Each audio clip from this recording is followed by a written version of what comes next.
ချောကလက်နဲ့ပဲမြစ်တွဲစားလိုက်တာဟာအစိတ်အပြင်းဆုံးအစိတ်ကိုမျိုးစို့လိုက်တာပဲစားပြီးရင်ဘာမှပြင်ဆင်ချိန်ရမှာမဟုတ်ဘူးအသက်နဲ့မလဲနဲ့လို့ငါပြောနေတယ်နော်ဝတ်သားစားပြီးထမ်းရည်ချိုတောက်တာဟာအစိတ်ရည်တောက်လိုက်တာပဲခန္ဓာကိုယ်ထဲမှာပေါက်ကွဲပြီးအသက်ထွက်သွားမယ်တင်မင်းစီသွားဖို့လက်မှတ်ဖြတ်ချင်တာလားတိုးသားနဲ့စောင်းရသည်တွဲစားတာဟာကိုမီးရှို့တတ်တာပဲရင်ဘက်ပေါက်ကွဲပြီးအလောင်းပြင်ုံပဲရှိတော့မယ်မစားနဲ့နေမျိုးအောင်ကြံသားနဲ့ငါးမျိုးမျိုးတွဲစားတာဟာကိုဘိုက်ကိုဘုံခွဲလိုက်တာပဲစားမရင်ဆေးရုံတော့ရောက်မှာမဟုတ်ဘူးတင်းချိုင်းကုံကိုတန်းရောက်သွားမယ်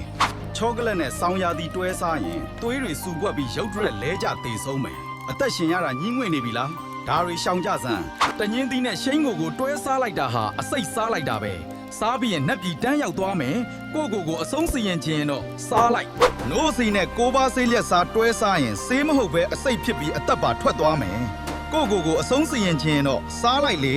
မိုင်းလိုတောက်ပြီးပဲမြစ်လျှောက်မစားနဲ့ဦးအသက်ရှူလမ်းကြောင်းပိတ်ပြီးသေဆုံးနိုင်တယ်အသိဉာဏ်ရှိစားကြစမ်းမဟုတ်ရင်ဘဝဆုံးသွားမယ်ဝတ်သားနဲ့ကြာရိုးကြာဆွဲတွဲစားတာဟာတေမင်းနဲ့လက်ဆွဲနှုတ်ဆက်လိုက်တာပဲ